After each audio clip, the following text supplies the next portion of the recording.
So, hello everyone. So, fourth video natin about array methods and JavaScript. So, next category natin is yung sorting at reversing.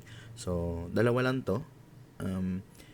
Ito yung tinatawag natin sorting. Sort.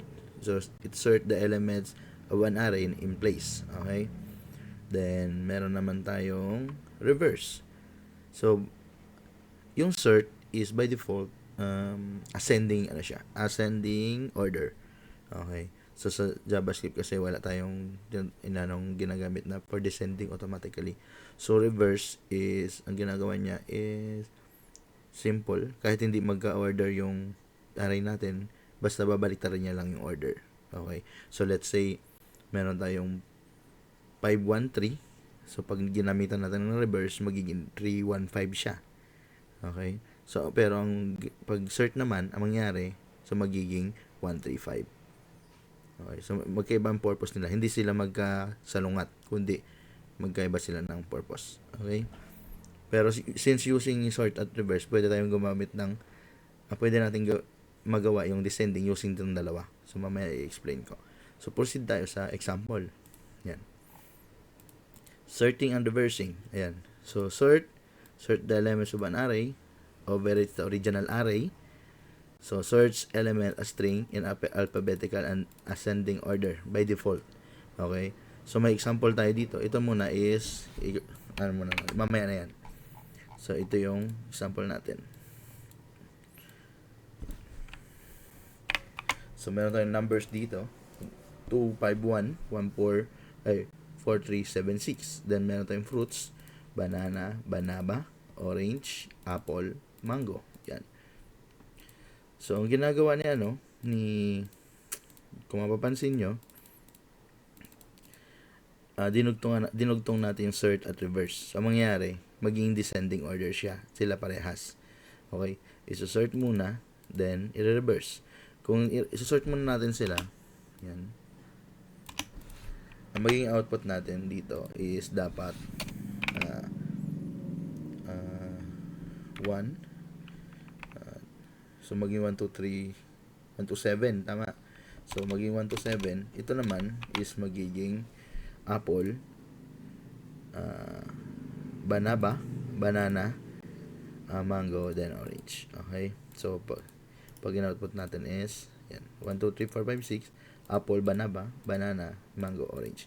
So, bakit nauna itong banaba kaysa sa banana? Okay?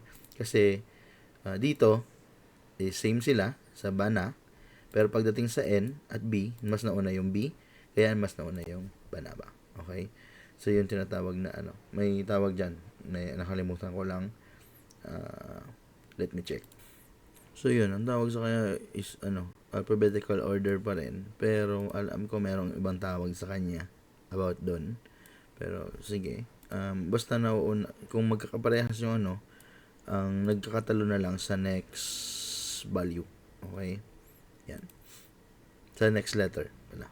Yan. Pero yan. Kung na-sort na natin, ascending by default. So, kapag ni-reverse natin yan, so, na-reverse natin, copy na lang natin to. So, mangyari, magiging descending na siya.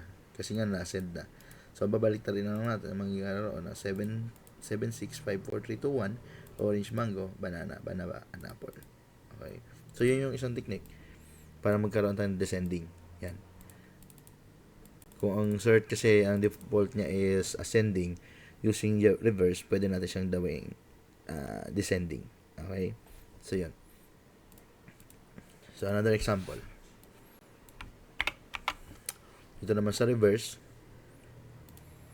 Hindi. Okay na pala to. So, dito naman tayo. Sa JavaScript kasi merong tinatawag na yung arrow function na kahit hindi na tayong gumamit ng reverse. Okay. Pwede tayong itong sa sort naman, ascending yan. Although pwede naman ganyan lang kasi by default. Pero ito kasi is parang nakaano siya na naka-ascending kasi nga A papuntang B. Pero ito, since B papuntang A, nagkakaroon ng descending. So, kahit letters or numbers yan.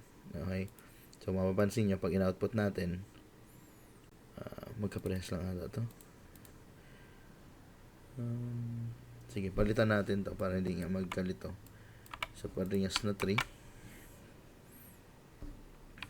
Hindi, tama. Okay pala yun. So, yun. Output natin isa is 1, 2, 3, 4, 5. Dito to naman is descending 5, 4, 3, 2, 1. So, ayos lang yung gumamit kayong ganito. Pwede rin na cert at reverse. Okay. Nasa inyo na kung ano yung gagamitin nyo.